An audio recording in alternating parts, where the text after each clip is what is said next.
Hi, class. Welcome to week 2 of our live lecture. We're talking about just some things about what you have to take into consideration when you become and are on this journey of becoming a therapist. And, you have to be mindful of you being a human being and some challenges that may arise entering into this field. For many of you, probably as you've started this journey, for whatever reason, due to maybe your own life experiences, maybe due to a positive experience from a clinician yourself, maybe some challenges in your own life, maybe challenges of other people in your life, um, maybe because of some strengths that others have identified in you and they think that you would be phenomenal at this career. Whatever the reason is, you're here. And when people find out that you're on the journey to become a therapist, usually people come out of the woodwork of all the things they want to that they want to talk to you about, that they were like, can you see my cousin? Can you talk to this person who I know? Can you talk to me?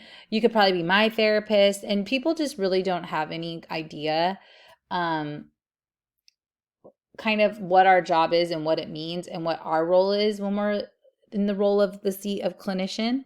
And so, it's not to their fault. It's just a lack of understanding. And like, I don't understand every career out there. So, and I don't pretend to. So it's really educating people, but also making sure you have really clear boundaries yourself, because you could get yourself in quite sticky situations if you say yes to every person that wants you to be their therapist. You want to be able to maintain a life and be able to maintain the fact that your life is not perfect and not all put together. And so you want to make sure that you save space and room that you can still maintain that and have that in a community that you may serve in. So some of you may even want to be therapists or work in clinical type settings in a church setting. And I just caution you, I don't think it's a bad idea. I think it's great. I think you should serve. I think you should, if there's jobs at your church to be a therapist, great, do that. You want to start that at your church, great, do that. The only thing is you have to be mindful of your circle, and you want to still maintain your circle. Like, you need to have boundaries. We're going to talk about, you can't have dual relationships. You can't be someone's therapist and their best friend. It doesn't work that way. And so you need to be mindful of, when you're a clinician, they don't know anything about you really. I mean, they know some basic things just from like chit chatting or whatever, but for the most part, they don't know about you. They don't know about your life. And so you can't have that kind of reciprocal relationship as you would in a friendship and so forth. So you have to just, or another type of working relationship, right? With colleagues in a working setting outside of a clinical setting, you might be able to maintain a kind of relationship. But as a therapist, you don't. It's two separate things. So when I've had people in my life come to me be like, oh, can you be my therapist? And I'm like, no, because one, we're friends. I can talk to you as a friend who has this expertise, but I'm not going to be your therapist. And really, when people kind of know someone, it may inhibit them from really opening up, you know? And so to have that freedom to really just talk to someone who's a stranger, who they don't have to worry about what you're going to think of them, you're not worried about being judged. Um, that's always really nice and important. So, people don't always take that into consideration. They don't think it will matter, but I think a lot of times it kind of does. So you just have to be mindful of that as you get in these situations where people are going to want to talk to you because they know this is what you do. But that doesn't mean you should be in the position to feel like you always have to be on, or you always have to be a therapist and things of that nature. Okay. So I just want to give that little disclaimer. Um, you know, you want to make sure whatever stuff that you have, whatever personal stuff that you have worked on it and are addressing it, because that can come up in therapy 100%. It can come up in therapy with other people. And so we just want to be mindful of um, other our clients, and making sure our past traumas, our past hurts, our current conflicts, our recent situations aren't influencing how we handle the people in front of us. And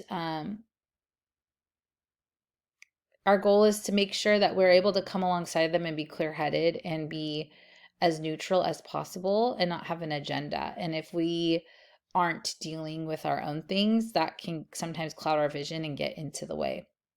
The goals of therapy also suffer when therapists with a strong need for approval focus on trying to win acceptance, admiration, and even awe of their clients.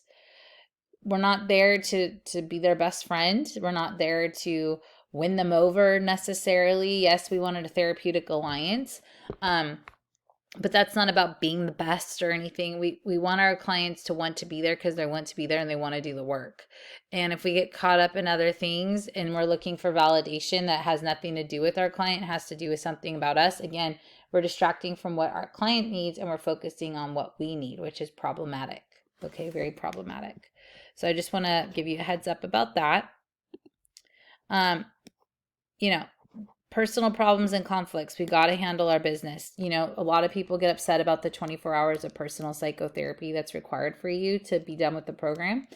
And you know what? That's a time for you to handle your business. Okay. Like, you got to handle your business. One, it gives you an experience of being a client, which I think is very beneficial. Like, you know, in a lot of professions, like, you're not going to understand what it's like to be a doctor unless you've been to a doctor, maybe, right? So for you to understand what it's like to be with the shoe on the other foot, I think that's really important. It gives you an opportunity to know what it's like, to feel what it's like to have confidentiality maintained, to know what it's like to like spill your guts to someone, build rapport, build trust. You might realize, I don't like this therapist, and you pick another one. You realize all the things you can understand.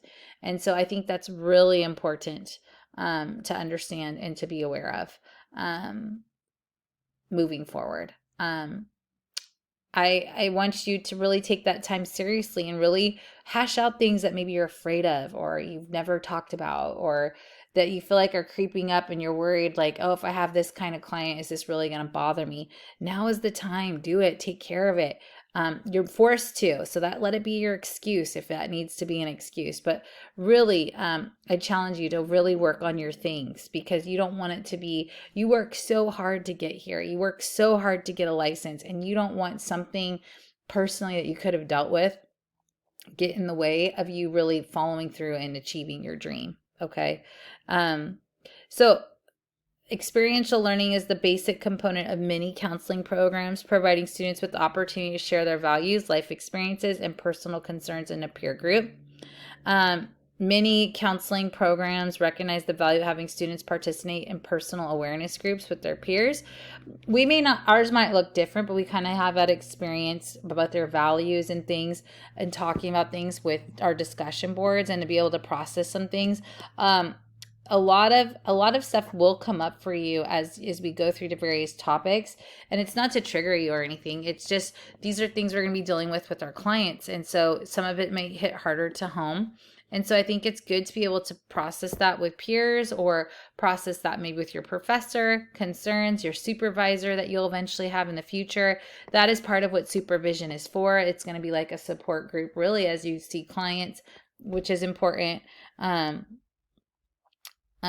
You need to definitely be talking about things that are coming up and fears, because sometimes we think, oh, I'm not going to see this people group because it reminds me too much of this person in my life, or I'm going through this. Sometimes those are the best people for you to work with. You just are afraid, and it's confronting that fear. But that's why your supervisor at your site is so important, because hopefully that person will be open-minded, will talk to you, will work through those challenges with you. And that's huge, very, very huge. And so I don't want you to be afraid or intimidated with that. So really talk to your supervisor, and really hopefully you can trust them and they'll really help you. So transference and countertransference are things that can come up a lot of times because we haven't taken care of stuff. Transference is the process whereby clients project onto their therapists past feelings or attitudes they had toward their caregivers or significant people in their lives. So sometimes they'll put like a parent position on you, maybe a sibling, a friend, a partner. Transference is understood as having its origins in early childhood and constitutes a repetition of past themes in the present. How the clinician deals with the client's transference is crucial. Countertransference is opposite, where your past hurts or wounds or things come out towards your client. Because, dude, people can remind you of other people, right? Like people can remind you of someone and you're like, ugh, right? We all have had those people. You're like, I don't know what's up with your face, but it reminds me of this person. I really don't want. It's not even the person's fault. It's just a reminder. It's just, one of those things. So just being mindful of like what's going on in the room right now. Like there's something going on here and I don't think it's therapeutic and it has nothing to do with the current situation. So I need to be mindful of that so I can correct that and make a change. We can totally work through countertransference. It doesn't always have to be bad. And transference, it doesn't always have to be bad. You'll read about some of these things. It's actually gonna be some of your vignettes with your discussion boards, but countertransfers was considered as any projections by the therapist that distort the way they perceive and react to the client. It can have inappropriate affect, things of that nature. When clinicians respond in highly defensive ways, or when they lose objectivity in a relationship because of their own conflicts are triggered. In other words, a therapist's reaction to the client is intensified by the therapist's own experience. Again, has nothing to do with your client. So it's trying to work through that, right? Like that's when like reparenting can happen with the client. Now, when the client has transference, we have to be very mindful of because we don't want to damage our clients or give them a bad perspective or things of that nature. Okay. Just things that are all very important. So with our counter, we have to be very mindful. That's where we want people to make sure that we're talking to other clinicians, getting feedback, being honest. Sometimes our clients can sense that and be like, I don't know what your deal is. I don't know why you're behaving that way. So we really just have to be mindful of ourselves and how we act and behave. Okay. We don't want to impose our values on our clients. And some of us may feel like, well, I'm a Christian and I only want to do this or I only want to do that. Look, I don't want you to burst anyone's bubble. But when you become licensed by the state of California, you're expected to treat people as if you are in the like you're licensed by the state of California, and your own personal values, morals, all those things do not come into play in what's going on in the therapy room. We are mandated reporters, so that means we have to report harm to self, harm to others, elder abuse, or child abuse. We can treat anyone else. Okay, now there might be sometimes a reason where someone's clinical issue is outside your scope of practice, and that's a legitimate reason to not see someone.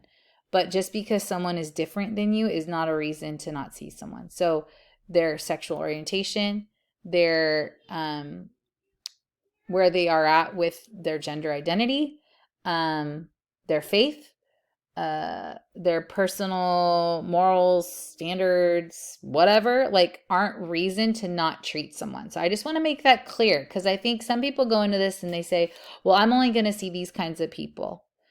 You don't get that option if you're going to get licensed. You really don't. Sure, like certain platforms, like is going to give you more access to certain types of clients than others. But like even in a faith-based setting, you're going to get people who come in who don't live their lives that way. And what better place for them to be than to be in a faith-based setting? Like we don't want to be pharisaical or Pharisees. That's what I mean. If you're unfamiliar with that term, where we're very religious and we disregard people. That's not what we do. We need to meet people where they're at. We need to come alongside them in their journey. That's what Christ did. He came alongside people in their journey. No matter what was going on with them, no matter their history, no matter their past, no matter their decisions, no matter their ethnicity, their faith, he came alongside people and joined them. Now, if they took him up on the offer, that's neither here nor there, but he came alongside them. And as clinicians, we need to be that for people. We need to come alongside them. It's not about who we are outside of the therapy room. It's about what these people are needing when they're in the therapy room. And I hope people, although very different from me, I've seen all different kinds of situations and people, and I hope they walk away and they feel heard, they feel seen, and they feel cared for. Obviously all in appropriate ways, but I hope that they walk away feeling that way. And in that, maybe there's seeds that are there that are planted. But I hope that's how people feel. It is not my job to judge people. It is not my job.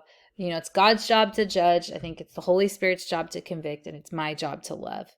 And I think Billy Graham said that. I didn't make that up myself. But in that, loving is not just tolerating people. It's really trying to be there and support them. And that's my job as a clinician. I would hope for anybody that they'd have that experience with the therapist. And so we really have to check ourselves. If we're going into this like wanting to have certain objectives and wanting to really have an agenda, like you're really going to do a disservice not only to your clients, but also to yourself and to the profession. So please keep that in mind as you're entering this, and you maybe have all these presumptuous ideas. Believe me, I had them too. I had a lot of presumptuous ideas, but then I got in there and it's very different, and it's an honor. Our job, it's going to make me a little emotional, but our job is so important, and you have the honor of listening to people in their darkest hours and coming alongside them and joining them on a journey that maybe no one else has come alongside them in, or they don't trust anyone else to come alongside them in. And you have the responsibility of caring for that and developing trust within that and supporting a person in that. And you don't want to ruin it because of what you think it should be like, or what you're bothered by someone's choices. They're not your choices. It's not your life. You can't control it. And so if they wanted that, they'd talk to someone in their family or a friend who wants to control them or tell them what to do. That's not our job. And so please be mindful of that. You have to treat therapy very tenderly, very carefully. Be yourself by all means. Don't be someone other than yourself. I am 100% myself in my room, my therapy office, but in a legal and professional manner. I refuse to be anybody other than myself because it's not normal or comfortable or any of those things. And I think people can see when you're not being genuine. So I try to be very genuine. And if someone doesn't like it, that's okay. They don't need to see me. And that's the reality. Like not everybody's going to be everybody's cup of tea, and that's okay. But please don't let your personal stuff or agendas or values cloud the vision of what therapy is meant to be. Regardless if your clients are Christians, that doesn't stop you from praying for them. That doesn't stop you asking the Holy Spirit to be in the room. I'm not saying you do that in front of them, but like you can ask that, as a believer. Just because someone doesn't necessarily want faith involved in their therapy doesn't mean faith isn't in the room because you're there. You are a light. God's light shines through you, whether somebody else wants it to or not, So things to be mindful of. It's really important. I don't want you to forget about that. I'll get off my little soapbox here, but it is really important for you to really have a self gut check with this, because I think a lot of people are kind of disappointed when they realize like, oh, what? Like I'm going to have to deal with people from the world. And it's like, absolutely. And let's be real. Like how many people will say, oh, like, they're Christian or whatever, but that looks very different than what you think a Christian is. So even just because someone says that doesn't mean it's the same. So please just be aware. It's important you're aware, and mostly you're aware of yourself and what's going on with you. And then you need to deal with that. Nobody else is going to deal with that for you. You have to deal with that. So I'll end on that note. Because it's important for you to kind of think about that as you go into this. Don't forget your discussion boards, okay? And I hope you have a fabulous week, and I will talk to you soon. Take care.